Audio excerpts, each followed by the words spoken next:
Masih di program Dialog Khusus JTV Kediri, tema kita diskusi kali ini adalah tentang dinamika partai politik dan netralitas ASN. Dan di redaksi kami sudah ada pertanyaan Bang Ali dan Ustadz Tatak. Jadi ini dari Mas Budi Ngeronggo. Apakah ASN salah jika mendukung semua calon yang mendaftarkan diri sebagai bupati? Yang kedua, apakah masuk sebagai ranah ASN tidak netral? Dan sedangkan hari ini banyak terdengar calon yang hanya tunggal. Ini kira-kira Pak, monggo, mana dulu? Atau ranahnya Ustadz? Beliau, bukan ranah kami ini. Jadi monggo. Begini Kang April, posisi teman-teman ASN atau PNS dalam konteks pemilu atau pilkada ini sama dengan posisi kami sebagai penyelenggara. Satu sisi posisinya, kita punya hak pilih, tetapi ada aturan yang harus netral kan begitu. Makanya ketika kami sosialisasi kepada ASN, sering kita sampaikan bahwa silakan ASN tidak netral, tapi ruangnya di mana? Di bilik suara, kan begitu kira-kira. Sehingga kami pun juga seperti itu, kami harus netral, tapi kita punya hak pilih kan begitu. Tapi kalau boleh di luar, Bang Ali nyoblos juga ya nanti? Iya sama. Yang harus netral dan tidak punya hak pilih kan diatur di undang-undang tersendiri kan. Seperti teman-teman TNI Polri kan. Penyelenggara bisa ya, penyelenggara untuk melampiaskan hak suaranya bisa ya. Menggunakan hak pilihnya. Menggunakan. Oke, terkait dengan pertanyaan tadi kan. Ada kesan kalau ASN itu terpojok kan ya, mulai dari pendaftaran itu. Kalau kita mau merujuk peraturan kan undang-undang mengatakan bahwa kalau mau daftar bupati, wali kota dan sejenisnya sampai ke legislatif harus bukan cuti lagi, harus mundur dari PNS atau dari ASN itu. Jadi ini kira-kira di PKS gimana Mas ini terkait dengan aturan itu? Kayaknya PNS kan dijepit sekali, terjepit sekali, sudah nggak boleh berkiprah. Padahal kalau kita mau merujuk dulu ya, bukan yang kan nggak salah juga. Misalkan TNI Polri ikut di fraksi, terus PNS ada yang jenuh di birokrasi ke legislatif dulu. Itu kan dinamika dan ada plus minusnya memang. Tapi menurut pandangan Parpol gimana? Kalau kami di Parpol sebenarnya ya kita serahkan kembali kepada mekanisme yang ada. Kan aturannya, bagaimanapun aturan itu yang memutuskan kan ada di pemerintah pusat. Kita yang sebagai pelaksana di daerah ini kan mengikuti itu. Tapi kalau ditanya ini pribadi pribadi, harusnya memang ada semacam kayak kemudahan. Ya ada kemudahan ketika memang dia punya hasrat, dia punya keinginan untuk terjun ke dunia politik atau minimal majung bupati atau apa gitu, ada kemudahan untuk dia bisa ikut. Baik itu yang karena trennya gini Mas. Kalau misalkan ya aturan itu diberlakukan terus. Ada anggapan bahwa sekarang itu proses kepemiluan itu menjauh dari perguruan tinggi. Karena dulu kalau kita coba sejarah lah, misalkan banyak kan dosen-dosen terus ASN yang berkiprah di politik itu dia membawa, tapi ada aturan lagi politik nggak boleh dibawa ke kampus misalkan atau macam-macam aturan itu. Tapi sepanjang sebenarnya kalau itu ada literasinya menurut saya kan nggak apa-apa. Nah, sekarang komen panjenengan sebagai praktisi sebagai pelaku politik terkait dengan fenomena itu. Senang-senang saja kalau misalkan kawan-kawan dari kampus itu bisa menyampaikan aspirasinya. Makanya monggo tugas panjenengan ini. Ayo bareng-bareng kita ke Jakarta, kita sampaikan aspirasi itu kan begitu. Saya pikir nanti kalau semuanya punya nanti saya jadi anggota dewan. Lah, kan boleh kan begitu kan kan. Artinya cuman tadi itu loh. Ketika aturan itu bisa dirubah untuk memudahkan teman-teman ASN atau TNI Polri ikut, kan sebenarnya juga tidak ada masalah toh. Dia juga bagian dari warga negara. Iya. Kan makanya menyambung Bang Ali tadi. Di satu sisi dikasih hak suara, tapi di satu sisi ini dibatasi. Diplomasinya di bilik suara itu kan kata Bang Ali. Karena yang bisa maksa hanya aturan. Aturan iya memang. Betul, aturan. Terkait dengan itu tadi, kembali ke saya tidak mencoba mendetail ya Bang Ali tentang kasus di kecamatan itu. Tapi maksudnya kalau misalkan ini terjadi, bicara kemungkinan terjadi lagi hal-hal seperti itu di kecamatan lain dan sebagainya, atau di ASN lain, ini langkah upaya yang serius dari Bawaslu apa, Mas Ali, kira-kira? Oke, jadi kami kan tadi sudah menyampaikan terkait khusus untuk teman-teman ASN, karena kita memang dimandati oleh regulasi, ada pengawasan untuk ASN. Kita sudah menyampaikan himbauan dan juga kita sudah kemarin coba bangun komunikasi, kita undang teman-teman parpol dan kita juga sudah komunikasi dengan teman-teman dewan untuk menyamakan persepsi bahwa ada aturan yang mengikat ke teman-teman ASN. Ya tolong ini bisa kerjasama disampaikan juga ke sana kan begitu. Karena hasil investigasi kami tidak semua ASN yang kita dapati mengarah tidak netral itu ternyata sebagainya juga tidak tahu dan juga hanya atas perintah orang tertentu kan begitu kira-kira. Nah, kita juga tidak inginkan dengan kondisi seperti itu. Oke, jadi memang ini masih menjadi kajian ya. Artinya netralitas ASN dalam proses demokrasi seperti ini kan memang harus ditata betul. Kita komunikasi dengan BKD, dengan inspektorat termasuk KSN juga kita selalu kan begitu. Oke.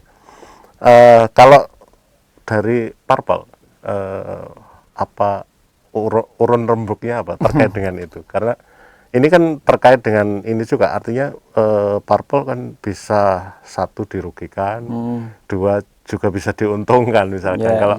Kalau pedagang itu kalau untung kan diam saja, tapi kalau nggak untung mesti teriak gitu. Monggo. Ini akademisi perspektifnya pedagang ini.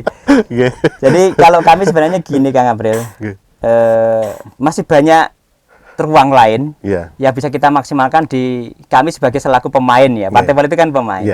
Artinya kalau urusan-urusan yang sudah jelas aturannya seperti ASN itu ya kita serahkan lagi kepada beliau-beliau lah ya, bersama juga pemerintah daerah untuk bagaimana menyelesaikan terkait dengan netralitas ASN. Kalau kita nanti masuk ke situ juga tidak pas begitu. Sedangkan persentase ASN mungkin tidak berapa sih di Kabupaten Kediri dengan jumlah penduduk yang ada ini kan. Artinya kita kalau di sisi parpol lebih banyak kemudian membantu menyelesaikan pemilu ini dengan sosialisasi ke yang lain. Meskipun sepersekian ya, kalau saya datanya juga nggak tahu persis ya.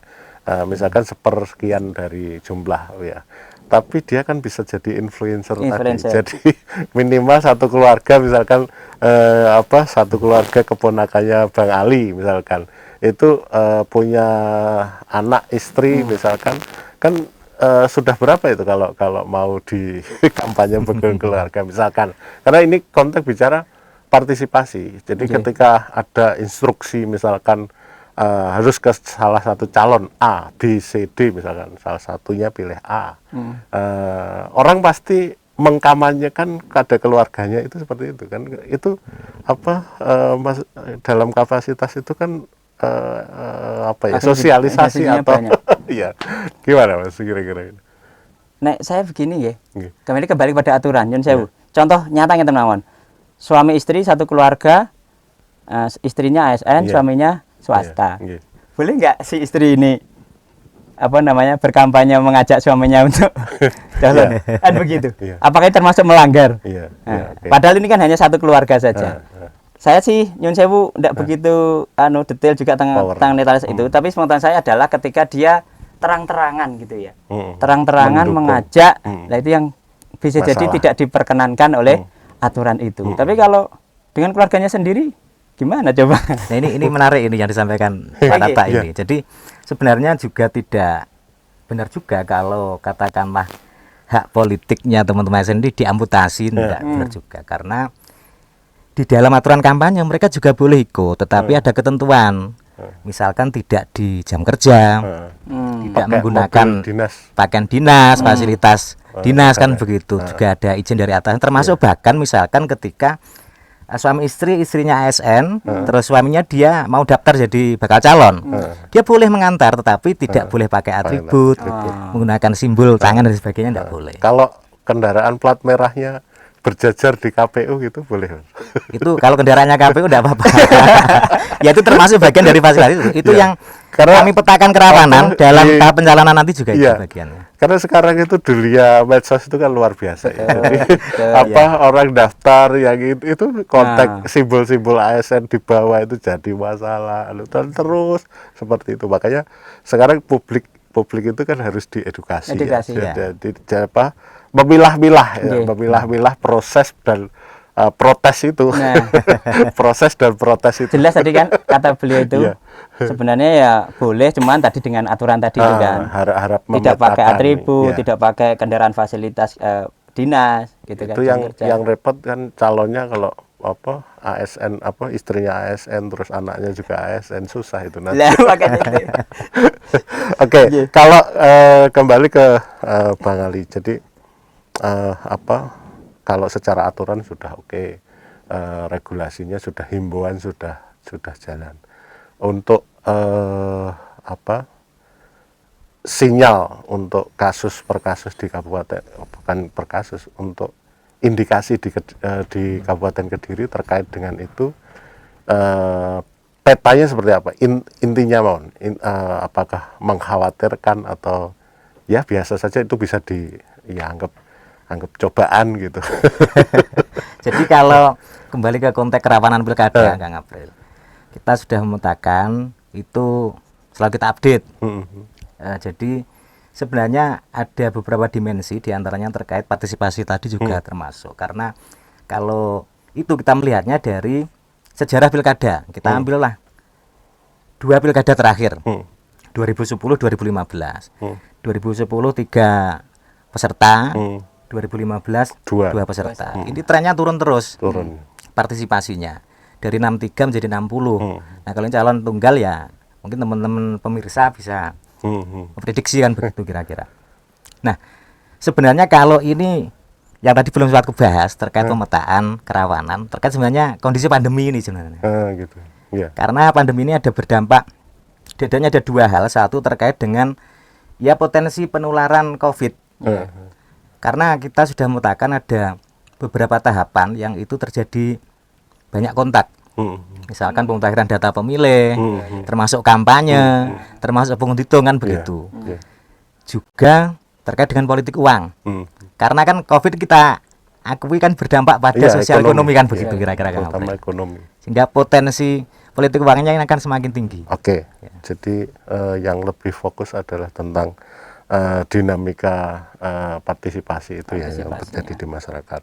Jadi apapun yang akan kita lakukan untuk 9 Desember, kita berharap Parpol kan juga harus maksimal bekerja, Bawaslu juga untuk mengawasi secara serius. Pemirsa JTV, itu tadi segmen yang bicara tentang bagaimana partisipasi yang terkait dengan dinamika Pilkada Kabupaten Kediri. Dialog khusus JTV Kediri akan kembali setelah yang satu ini.